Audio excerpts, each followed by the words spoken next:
નમસ્કાર વિદ્યાર્થી મિત્રો, હું પટેલ મીરા કુમારી દિનેશભાઈ, મોટા રમણદા પ્રાથમિક શાળા બીઆરસી ભવન પાટણ આયોજિત વર્ચ્યુઅલ ક્લાસમાં આપનું હાર્દિક સ્વાગત કરું છું.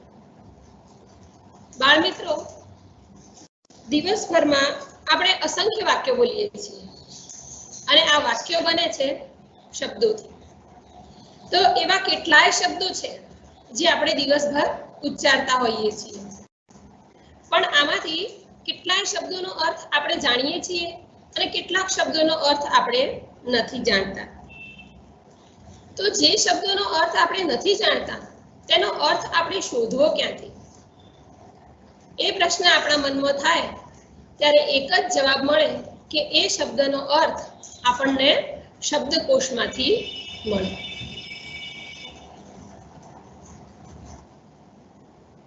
તો શબ્દકોશ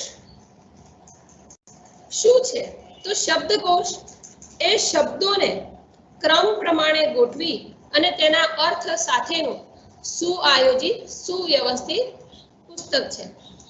શબ્દકોશનો ઇતિહાસ આપણે જોઈએ તો શબ્દકોશ સૌપ્રથમ 1929માં ગુજરાત વિદ્યાપીઠ દ્વારા પ્રકાશિત કરવામાં આવ્યો હતો.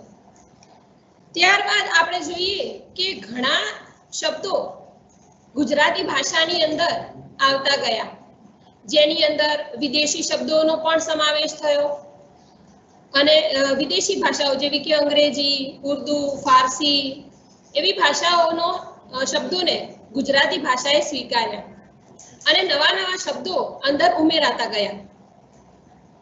તો જે નવા શબ્દો ઉમેરાતા ગયા તેમ તેમ અલગ અલગ પ્રકાશકોએ નવા નવા શબ્દકોશો પ્રકાશિત કર્યા. અત્યારે બજારમાં આપણે જોઈએ તો આપણને ઘણા જ પ્રકારના અને ઘણી જ ભાષાઓમાં શબ્દકોશ જોવા મળે છે. તમને કદાચ થતું હશે કે શબ્દકોશની અંદર ગમે તે પાને ગમે તે શબ્દ લખ્યો હશે અને આપણે જે શબ્દનો અર્થ જોઈએ છે એ શબ્દનો અર્થ આપણે ક્યાંથી મેળવવાનો? એ આપણને કયા પાના પરથી મળશે, ક્યાંથી મળશે? શબ્દકોશ એટલો જાડો હોય છે કે જોઈને જ ગભરાઈ જવાય, પણ ગભરાવાની જરૂર નથી.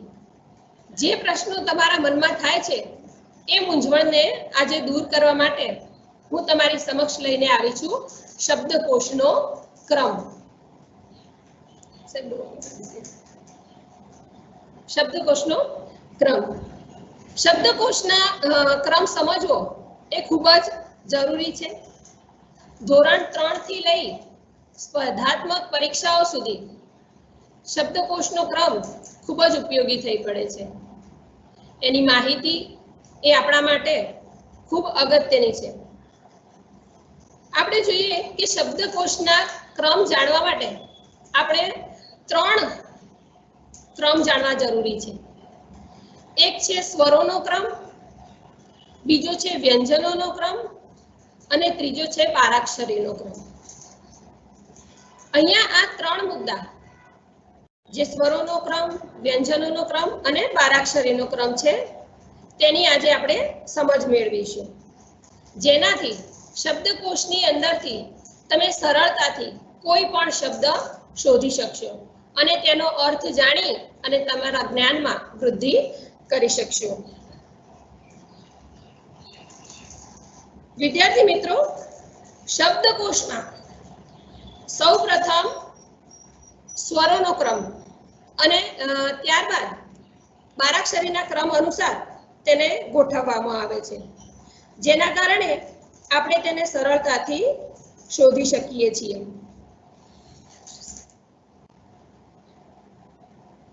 ગુજરાતી ભાષાની અંદર આપણે જોઈએ કે જે સ્વરોનો ક્રમ છે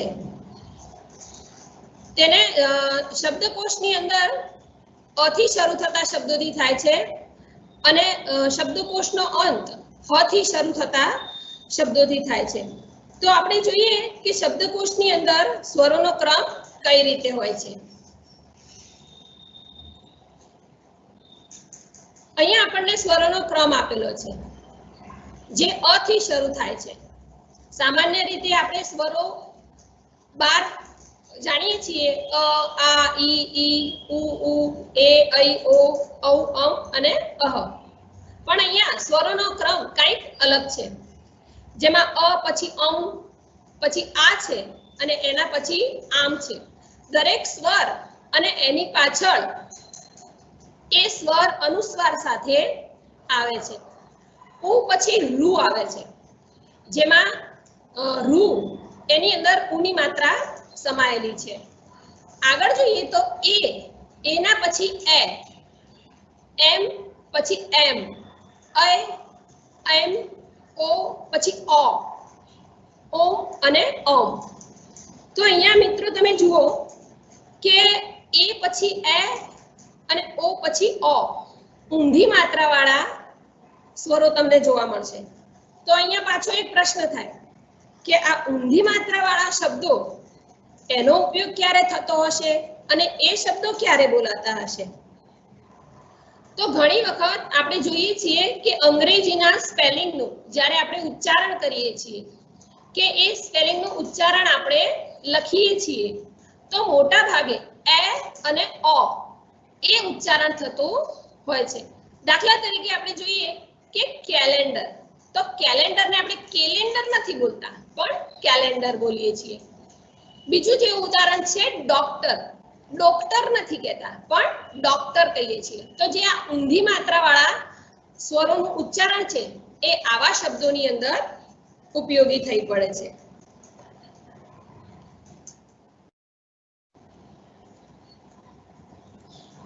અહીંયા આપણે સ્વરોનો જે શબ્દ કોષનો ક્રમ જોયો તે ક્રમ અનુસાર આપણે એક ઉદાહરણ લઈએ. અહીંયા તમને થોડાક શબ્દો આપેલા છે: ઊંઘ, એકતા, આરામ, એડ્યુકેશન અને અંજળ. આ શબ્દો છે એ આપણે ક્રમ સિવાય લીધેલા છે અને શબ્દકોશના ક્રમ પ્રમાણે જોઈએ તો આ શબ્દો એ અ પછી અમ આવે છે. તો અહીંયા અ થી શબ્દ છે નહીં, તો પહેલો શબ્દ અમ થી આવશે એટલે કે અંજળ આવશે. પછી આ આવે છે તો આરામ આવશે. પછી ઉ ની માત્રા આવે છે પણ ઉ ની માત્રામાં નાનો ઉ કે ઉમ એ નથી અને સીધો મોટા ઉ ની માત્રા અનુસ્વાર સાથે છે તો ઉમ લઈશું. પછી છે એકતા અને એડ્યુકેશન. આ બંને માત્રા વાળા શબ્દો છે પણ આપણે જેમ આગળ જોયું કે પહેલા સીધી માત્રા વાળો શબ્દ આવશે અને પછી ઊંધી માત્રા વાળો શબ્દ આવશે. એના આધારે અહીંયા પહેલા આપણે એકતા લખ્યું અને પછી એડ્યુકેશન લખ્યું. તો મિત્રો આ થઈ વાત આપણા સ્વરોના ક્રમની. હવે આગળ આપણે જોઈએ કે વ્યંજનોનો ક્રમ શબ્દકોશની અંદર કઈ રીતે આપેલો હોય છે એ જોઈશું. પણ એ પહેલા તમને એક વાત જણાવી દઉં કે વ્યંજનોના ક્રમમાં જે વ્યંજનો આપણે અણ અને અળ બોલીએ છીએ એ અણ અને અળ થી કોઈ શબ્દ શરૂ થતો નથી.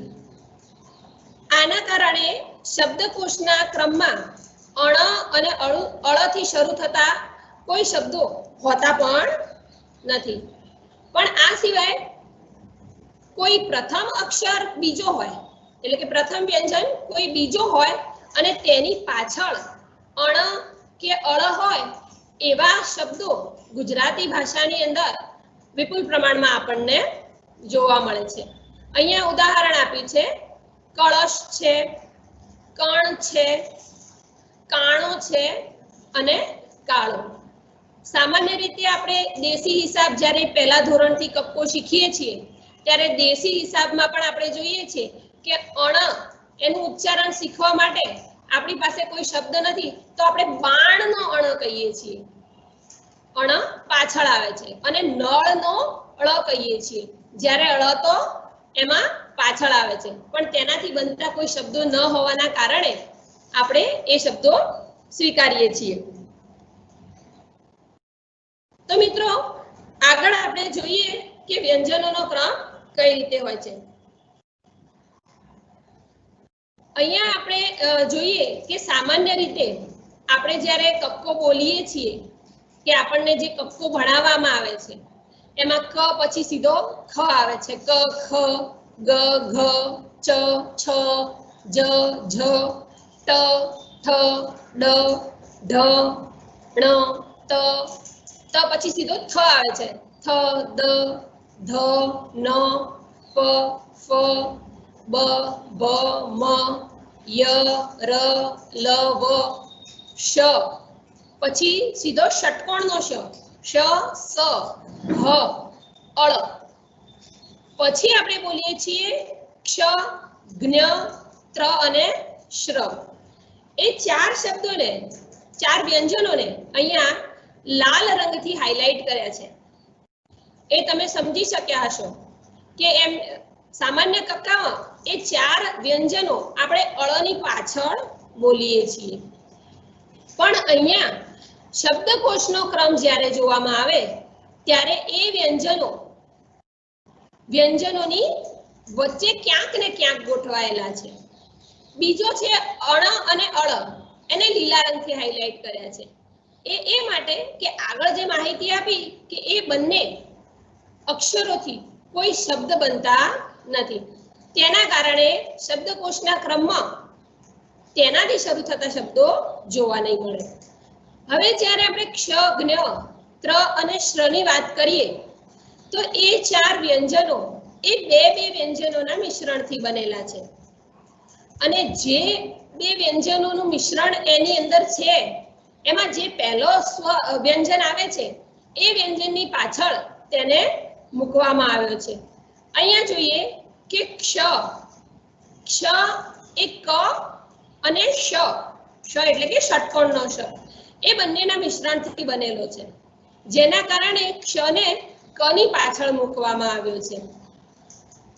પછી છે જ્ઞ એ જ અને ય એના મિશ્રણથી બનેલો છે, જેના કારણે જ્ઞને જની પાછળ મૂકવામાં આવ્યો છે. તે જ રીતે જોઈએ તો ત્ર છે, ત્ર એ ત અને ર ના મિશ્રણથી બને છે, જેના કારણે ત્રને તની પાછળ મૂકવામાં આવ્યો છે. એ જ રીતે છે શ્ર બને છે શરણાઈનો શ અને ર, એ બંને વ્યંજનોના મિશ્રણથી, એના કારણે શ્રને શની પાછળ મૂકવામાં આવે છે. તેથી શબ્દકોશના ક્રમના વ્યંજનોનો જે ક્રમ છે એ આપણે સામાન્ય રીતે જે વ્યંજનોનો ક્રમ એટલે કે જેને આપણે સાદી ભાષામાં કક્કો કહીએ છીએ, એ કક્કાનો જે આ ક્રમ આપણે ભણ્યા છીએ એના કરતા થોડો જુદો છે, અને આ વ્યંજનોનો ક્રમ એ શબ્દકોશના ક્રમની ગોઠવણી માટે અગત્યની ભૂમિકા ભજવે છે.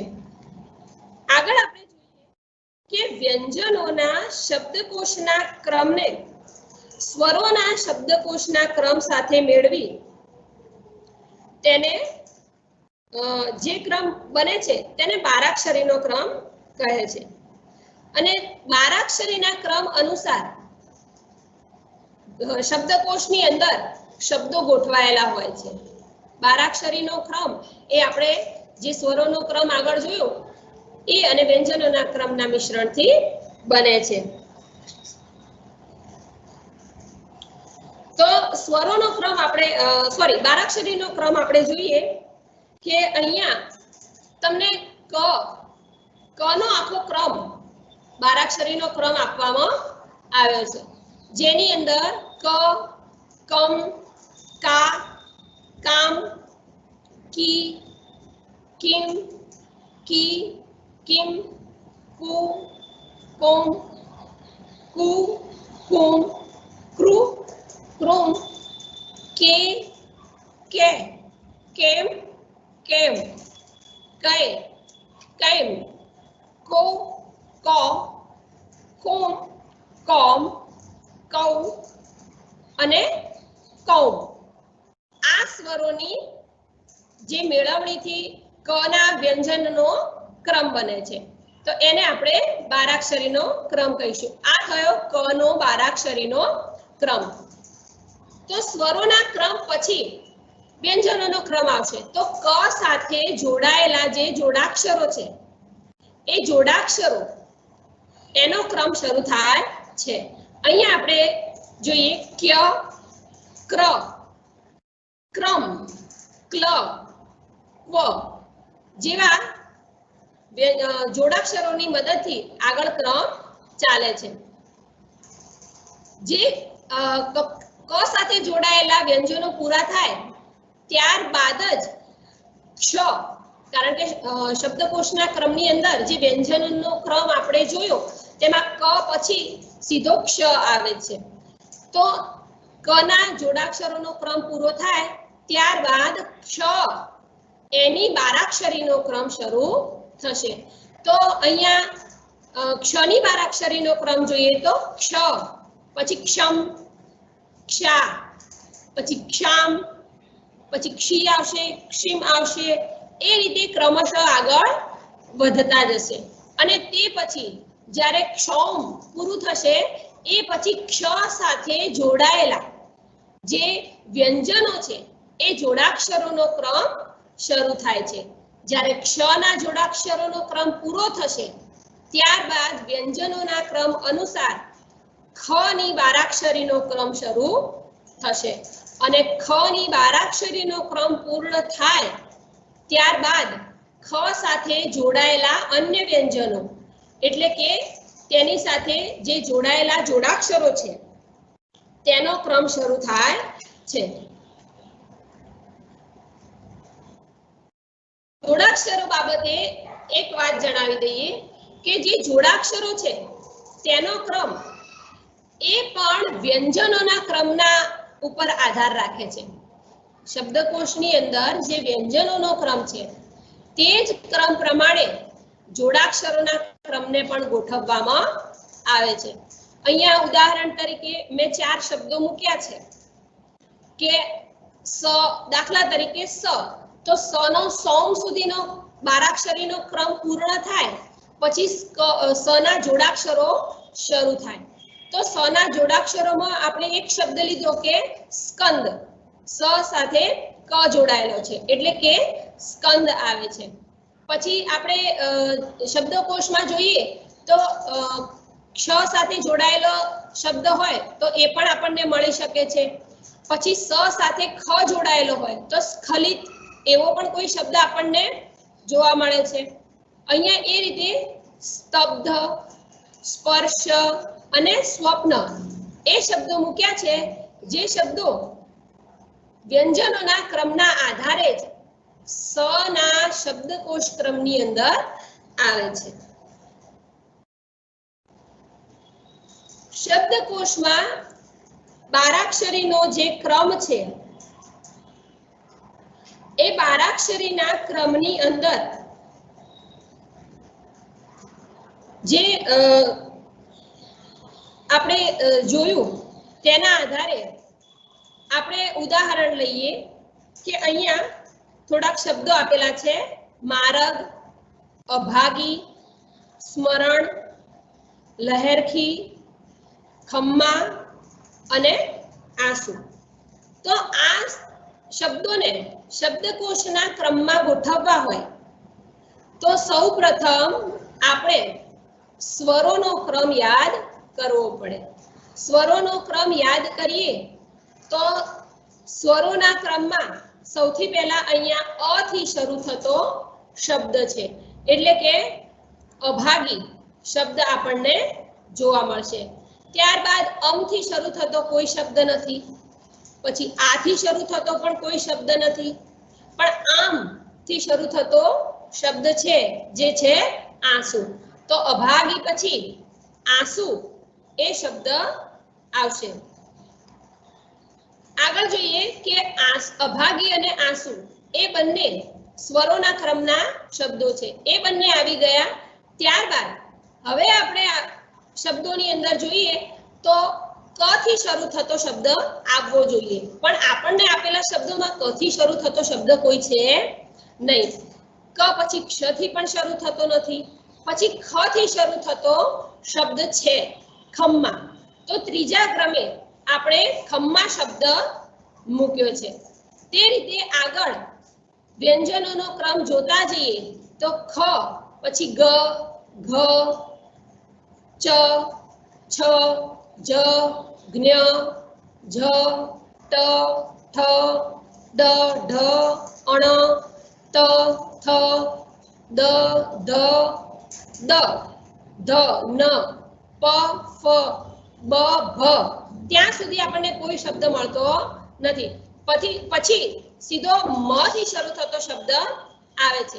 તો મ ની બારાક્ષરીનો ક્રમ જોઈએ તો મારગ એ શબ્દ આપણે મૂકીશું। મ પછીના ક્રમ આપણે જોઈએ તો આગળ વ્યંજનો બોલતા જાઓ તો લ થી શરૂ થતો શબ્દ અહીંયા જોડાક્ષર છે એટલે બારાક્ષરીનો ક્રમ પૂરો થાય પછી જે જોડાક્ષરનો ક્રમ આવે છે તેમાં લ થી લહેરખી શબ્દ આપણને શબ્દકોશની અંદર જોવા મળશે। ત્યારબાદ છેલ્લે છે સ્મરણ કે જે છેલ્લે શબ્દકોશની અંદર આ શબ્દોના શબ્દકોશ ક્રમમાં આપણે મૂકી શકીએ। આગળ આપણે એક ઉદાહરણ બીજું જોઈએ। બીજા થોડાક શબ્દો આપ્યા છે ક્ષેત્ર કર્તવ્ય જીવન મંત્ર કિનારો પ્રસંગ અને આરોગ્ય। તો આ જે શબ્દો છે એ શબ્દો જોઈએ તો આપણને સ્વરથી શરૂ થતા શબ્દો જોવા મળે છે। તો સૌપ્રથમ આપણે સ્વરોનો શબ્દકોશ ક્રમ યાદ કરીશું। તો અ થી કોઈ નથી, અમ થી કોઈ નથી, આ થી આપણને અહીંયા એક શબ્દ જોવા મળે છે જે છે આરોગ્ય। તો સૌપ્રથમ આપણે આરોગ્ય શબ્દ અહીંયા મૂકીશું। ત્યાર પછી આરોગ્ય શબ્દ આવે તે પછી બીજો કોઈ સ્વરોનો ક્રમ અહીંયા જોવા નથી મળતો। તો આપણે વ્યંજનોનો ક્રમ યાદ કરીશું અને વ્યંજનોના ક્રમમાં સૌપ્રથમ છે ક। તો ક થી શરૂ થતા અહીંયા આપણને બે શબ્દો જોવા મળે છે કર્તવ્ય અને કિનારો। તો કર્તવ્ય અને કિનારો એ બે શબ્દોની તુલના કરવા માટે આપણે બારાક્ષરીનો ક્રમ યાદ કરવો પડશે। બારાક્ષરીનો ક્રમ યાદ કરતા સૌથી પહેલા ક આવશે તો કર્તવ્ય શબ્દ એ બીજા ક્રમે આવશે અને ત્યારબાદ આવશે કિનારો। તો કિનારો શબ્દ એ આપણે ત્રીજા ક્રમે મૂકીશું। પછી ક પછી બારાક્ષરી વ્યંજનોના ક્રમની અંદર ક્ષ આવે છે। તો ક્ષ થી શરૂ થતો શબ્દ આપણને અહીંયા જોવા મળે છે ક્ષેત્ર। તો ક ના જે શબ્દો પૂરા થાય એના પછી ચોથા ક્રમે આપણે ક્ષેત્ર એને મૂકીશું।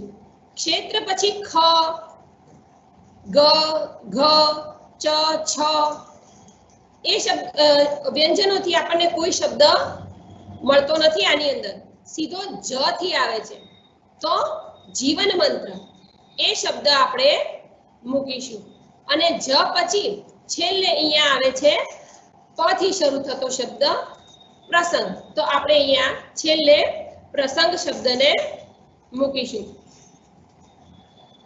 અહીંયા મિત્રો આપણે જે શબ્દકોશના ક્રમ જોયા એમાં આ તો આપણે મિશ્ર શબ્દો જોયા કે જે છે સ્વરોનો ક્રમ છે, બારાક્ષરીનો ક્રમ છે અને વ્યંજનોનો ક્રમ છે। તે બધા જ શબ્દોને શબ્દકોશના ક્રમમાં ગોઠવીને જોયા। સ્વરોના ક્રમની સમજ આપતી વખતે આપણે સ્વરોનો ક્રમ પણ જોયો હતો કે જે શબ્દકોશના ક્રમમાં કેવી રીતે મૂકી શકાય છે। હવે આપણે જોઈશું કે એક જ વ્યંજનથી બનતા વિવિધ શબ્દો હોય તો એ શબ્દોને શબ્દકોશના ક્રમમાં કેવી રીતે ગોઠવવા। તો અહીંયા મેં શબ્દો લીધા છે જે બધા જ શબ્દો સ વ્યંજનથી શરૂ થાય છે। તો અહીંયા સ થી શરૂ થતા શબ્દો જ છે જેના કારણે આપણે સ્વરોનો ક્રમ યાદ રાખવાની જરૂર નથી પણ વ્યંજનોનો ક્રમ પણ યાદ નથી રાખવાનો પણ સીધો આપણે બારાક્ષરીનો ક્રમ જોઈશું। બારાક્ષરીનો ક્રમ જોઈએ તો સૌથી પહેલા આવે છે સ। તો તો સ થી અહીંયા આપણને એક શબ્દ મળે છે સરોવર. સિમ્પલ સ, નથી તેને કોઈ માત્રા કે કોઈ અનુસ્વાર કે કોઈ જોડાક્ષર. તો સરોવર શબ્દ એ આપણને મળે છે. ત્યારબાદ સ પછી સમ નો ક્રમ આવે છે. તો સમ થી શરૂ થતો શબ્દ આપણને એક જ મળે છે, જે છે સંતાન. ત્યારબાદ આપણે બારાક્ષરીનો ક્રમ યાદ કરીએ તો સ, સા પછી સી આવશે. તો સી થી શરૂ થતો શબ્દ આપણને એક મળે છે, જે છે સિતાર. હવે મિત્રો અહીંયા બીજા જે બાકીના 3 શબ્દો વધ્યા એ 3 શબ્દો છે જોડાક્ષરો. એ સ સાથેના જે જોડાક્ષરો છે તેનો ક્રમ છે. તો જ્યારે સ ની બારાક્ષરીનો ક્રમ પૂરો થાય છે ત્યારબાદ સ ના જોડાક્ષરોનો ક્રમ આવે છે. તો સ સાથે વ્યંજનોનો ક્રમ આપણે જોઈએ તો વ્યંજનોના ક્રમમાં સૌથી પહેલા ક આવશે. તો અહીંયા ક જોડાયેલો હોય તેવો શબ્દ છે સ્કંદ. તો આપણે અહીંયા સ્કંદ શબ્દ મૂકીશું. ત્યારબાદ મિત્રો આપણે જોઈએ કે 2 શબ્દો વધે છે, સ્તબ્ધ છે અને સ્પર્શ છે. તો એની અંદર વ્યંજનોનો ક્રમ જોઈએ તો ત પહેલા આવે છે અને પ પછી આવે છે. તો શબ્દકોશના ક્રમની અંદર સ્તબ્ધ શબ્દ પહેલા આવશે અને સ્પર્શ શબ્દ પછી આવશે. આ રીતે વિદ્યાર્થી મિત્રો આપણે બીજા શબ્દો શોધવાના અને તે શબ્દોને આ માહિતી પ્રમાણે શબ્દકોશની અંદર ગોઠવવાનો પ્રયત્ન કરવાનો, જેના કારણે તમને આ જે મુદ્દો આપણે શીખવ્યો એ મુદ્દો ખૂબ જ સરળ થઈ પડશે અને પરીક્ષામાં પણ એના સારા ગુણ તમે પ્રાપ્ત કરી શકશો. આગળ આપણે જોઈએ કે આ શબ્દોનો શબ્દકોશનો ક્રમ, એમાં ધ્યાનમાં રાખવાની ખાસ જે બાબતો છે સ્વરોનો ક્રમ, વ્યંજનોનો ક્રમ અને બારાક્ષરીનો ક્રમ. તેના પર થોડું વધુ ધ્યાન અને વધુ મહાવરો ઘરે કરજો. તો વિદ્યાર્થી મિત્રો આશા રાખું છું કે આ માહિતી તમને ખૂબ જ ઉપયોગી થઈ પડી હશે અને તેના આધારે તમારા જ્ઞાનમાં વધારો પણ થયો હશે. તો બીઆરસી ભવન આયોજિત વર્ચ્યુઅલ ક્લાસમાં જોડાવા બદલ તમારા સૌનો ખૂબ ખૂબ આભાર.